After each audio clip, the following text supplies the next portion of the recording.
Well, there we go. Here we go. Here we go. And wreck. This is going to be pretty interesting. Pretty interesting. I'm going to be reaching forward a couple of times. Ah, no!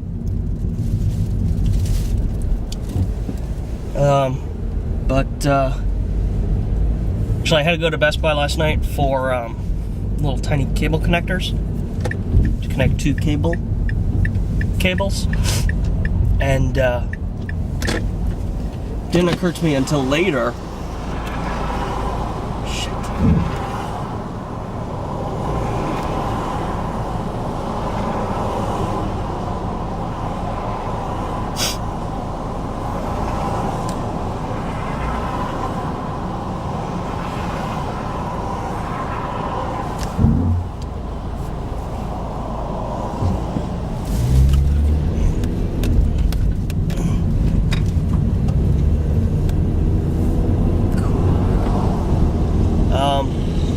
Didn't occur to me later that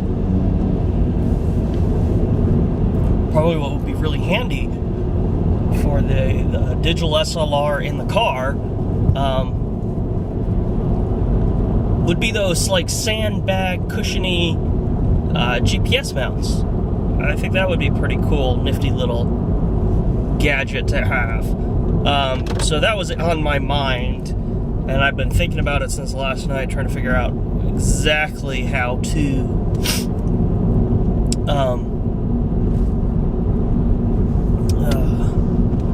I should explain. And I have sinuses. I'm gonna sneeze again. Thank you, Trip.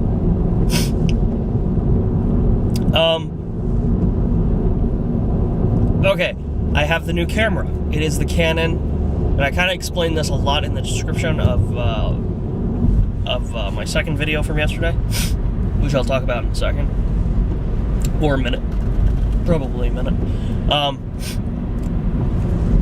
I got the Canon SX40 HS. It's a super zoom camera. It's a bridge camera, meaning it bridges the gap between your standard tiny little point and shoot and your big clunky digital SLRs.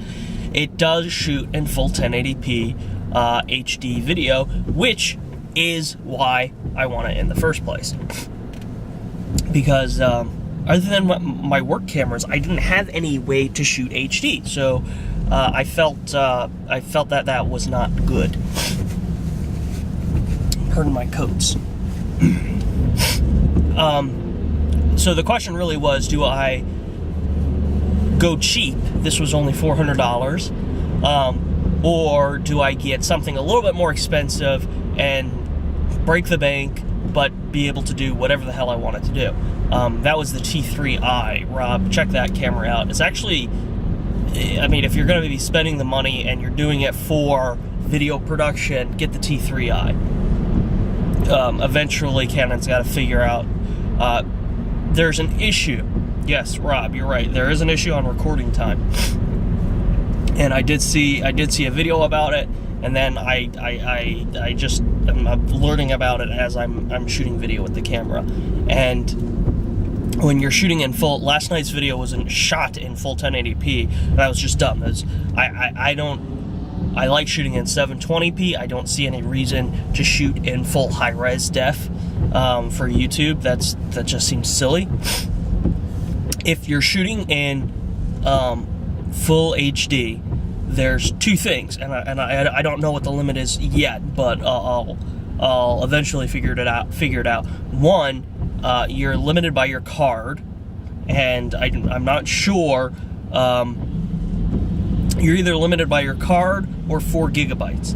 Problem with this is that Canon is recording the HD video to an uncompressed .mov file. So last night's video, the raw footage was 1080p, 12.5 minutes, raw .mov. It was like 3.3 gigabytes in size. So that's enormous.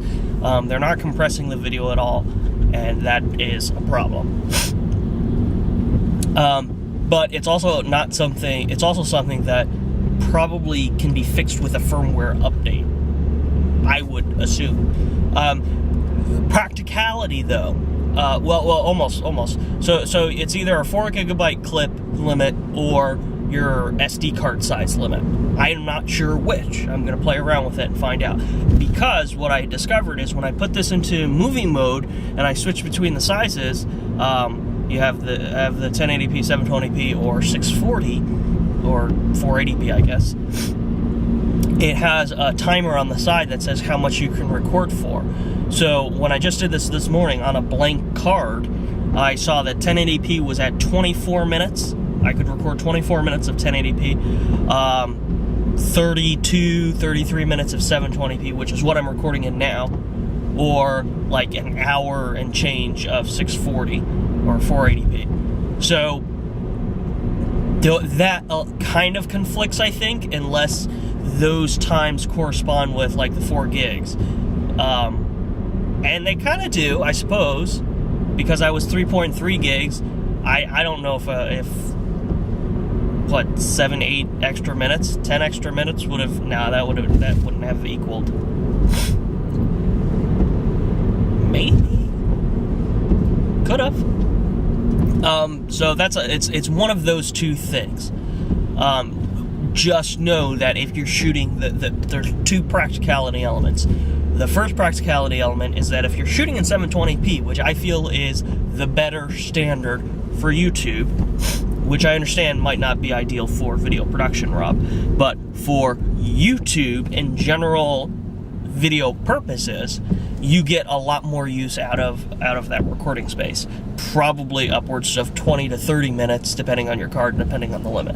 So that's 30, probably on the long side of 30 minutes. So that's your first element of practicality. The second element of practicality is that even if you're shooting video production, like professional production, very rare, I know this, very rarely will you exceed a 15-minute clip. I think it's more common on YouTube and shooting videos for YouTube that you just let the camera run and have those clips that are over 15 minutes in length. So I don't think that's really much of an issue. I can kind of see a wedding situation where that might not be ideal, but I mean, it's no better or worse than shooting on tape and being mindful of that 60 minutes. You know, you're just breaking it up into smaller chunks if you're shooting in full HD. And again, as a video production company, Rob, if you want to step up, I mean, you're shooting at 480p as it is. To just step up to 720p is a huge deal. You don't need to offer full HD. Few people can take advantage of full HD. So, and I know, hey, you're going to spend the money, might as well have it. I understand all those arguments. That's one of the things that I kind of struggled with. But I'm just saying, these are my thoughts on the issue. These are a good way to justify the cheaper purchase, because $400 didn't break my bank. I still have cash left over. I still have cash in savings, and that was important for me. So last night's video again was the first real test. I had poked around on. I've been poking around on YouTube a lot, trying to find examples of the SX40 and the video quality, and I did see there was one guy who has this pretty cool shoulder mount. And he was skateboarding, and that video kind of just convinced me that this video, for YouTube purposes, that this camera does the trick. One of the things I like about it is that it has this incredibly short focal length. It can when it's set up properly, I can stand inches away. I mean, I can stand centimeters away from the lens, and it will focus. And it does have a slight curvature. That it has a little. It's a 24 on the wide angle, 24 millimeter wide angle lens. So it's not as wide as the GoPro.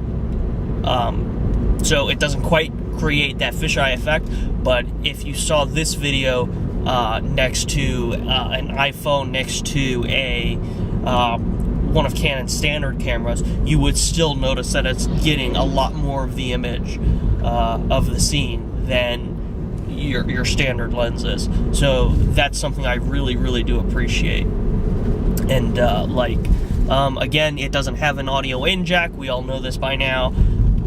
That's frustrating. But again, for YouTube and kind of what I'm using it for, I think the built-in audio is going to be fine. And when it isn't, I can use my Pocket Zoom HD and just sync it up later. So for more professional stuff, again, chances are I'm going to do that anyway. I'm going to mic people and record to the Zoom. That's what I've done in the past.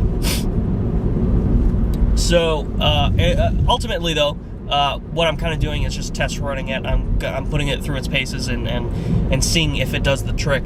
And if I find that it doesn't quite hold up, if it's not really quite working for me, I'll just return it. I bought it from Best Buy locally, so I didn't, instead of Amazon, so it's easy for me just to box it back up and take it back to the store. And then, I can wait a couple more weeks in the new year and get the T3i and get that heavier duty camera. But one of the things that I like about, one of the cool things about the bridge camera is that it is more compact. It is smaller. And this right here would be impossible with the T3i. I really don't think I could do this. Secondly, about on the other side of the coin is the photo quality, and I've only been playing around with it for a few hours, taking a few quick pics here and there, and I like it. I really do like it. It's much, much better than the little Nikon point and shoot. I did notice that go to my Facebook page for the people who are watching this. I guess that's everybody. Go to the timeline view on my Facebook page, and you can see the new cover photo is a picture I took with the new camera. It has a good macro setting. Again, it's like anything else. It's just learning how to use it and being able to get the shot. There was a lizard on the back porch. I will probably be taking a lot of pictures of lizards because there's a lot of lizards to take pictures of. And there was a lizard on the back porch that I tried to snap a picture of, and the camera would only focus on the tail, which was in the background. So I took about 4 or 5 pictures of this lizard and just could not get it to focus and get that clear picture of it. Again, because I'm just learning how to use it and learning the tricks. So that's the tech talk. If there's any other questions, just ask, and I'll try to address it as we go along. I'm shooting in 720p right now. I'm at 13 minutes. I'm pretty confident that this will hold up for the drive, which is exactly what I need it to do. Last night's video, if it looked like I want to talk about that. I do, but I want to finish what I was thinking yesterday. Finish my thoughts from yesterday, and that was my workcation, and that is exactly what it sounds like, a vacation at work. I don't get any vacation time until being there a year. Fortunately, my year is coming up at the end of next month, so I'm almost 30 days away from 1 year at the Hollers. That's wow. So, the boss is gone for 2 weeks, and, yesterday no one was at the office at all. It's very slow, just a very relaxing time to be at the office. It's my workcation. But since we're drawing to the end of it, this is the last week of it, one of the things that I really want to try to do is kind of get some writing done. I have 3 projects that are in my head right now. 2 short stories and 1 series, a video series. The short stories I've been wanting to write for a long time, and I just said, well, one I've been wanting to write for a long time, and then the other one I came up with a couple of weeks ago when I was sick. Thought it was a pretty good concept. And I'll talk more about them later. But what I really wanted to say was that, and I think this could be helpful for Rob, I don't think I said it before. If I've talked about this before, I apologize. But when I finished up Bork 9, the children's book, previously, the way I did it was when I was driving home, I pulled out the voice recorder on the iPod and just narrated the last of the few pages. I just walked through the story in my head and talked it out. I just talked it out. And I went home, then I typed that up, and then the next day I just fleshed out that outline, and that was the last two and a half chapters of the story of the book. And I've been wanting to, and it's kind of just a motivation thing, but I want to apply that to the short stories. I want to drive home or do something, or I want to narrate. I want to talk through these stories and get in a storyteller sort of way. And then I want to sit down, write it down, and then flesh it out. I think that's a good formula. I believe in having that outline. I believe in knowing where you're going with a story, and I think that can work pretty well for me. So that's one of my goals. Hopefully, for at least one story at the end of by the end of this week. Yeah, and then the other thing, again, just as I'm winding down here, the video from last night, I really did start shooting with the intention of posting on my main channel. I didn't mean to. I wasn't thinking about. I wasn't intentionally going. Oh my God! I wasn't intending to put it on this channel. That wasn't the idea. And you can tell that at the beginning because I'm talking like I'm talking about regular stuff on my main channel. The broadcast personality, if you will. And I guess the idea was motivated by, like I was just talking about, narrating and talking out a story. I am very intrigued with stand-up. I listened to a lot of it, and a lot of discussion about it in the podcast that I enjoy, and I certainly enjoy, a good special and TV program here and there. And there's a lot of comedy writing that I do in my regular stuff already. So I certainly am intrigued by it, and here and there I want to, every now and then I think, let me see if I can do something with it here, in this form or another. And I can think out a joke and something in my head, and I wanted to try a new process. I wanted to just turn the camera on and work out the joke, and just work out the joke, like I was doing stand-up or something. Just work out the joke. I mean, I'd cut it together to take out the gaps if I had to stop and think, which I did many times. So I wanted to try that, and there was a couple of things I already had written down. Ultimately, I looked at it. I knew it was falling apart as I was doing it.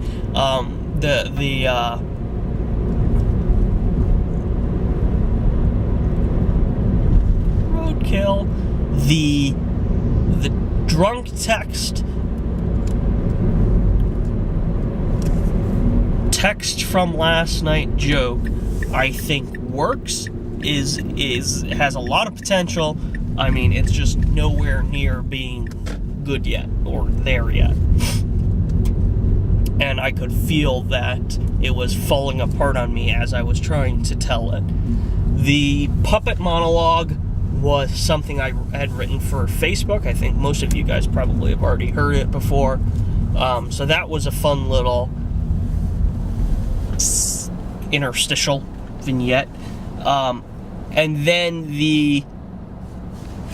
I think that was the most solid piece, actually, of the video. And then the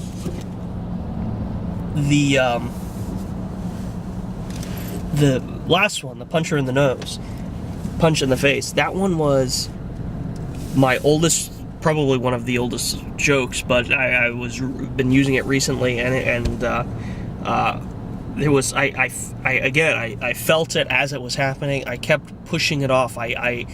There were like 3 points before the punchline that I could have put the punchline in there, and I kept just drawing it out unnecessarily, and that was fucking stupid, and it really sucked. So yeah, but again, I was like, you know, I want to put this together. It was the first video I shot with the camera. It was a good test, and it was me being honest in my attempt, and that's why I ended up putting it on this channel. So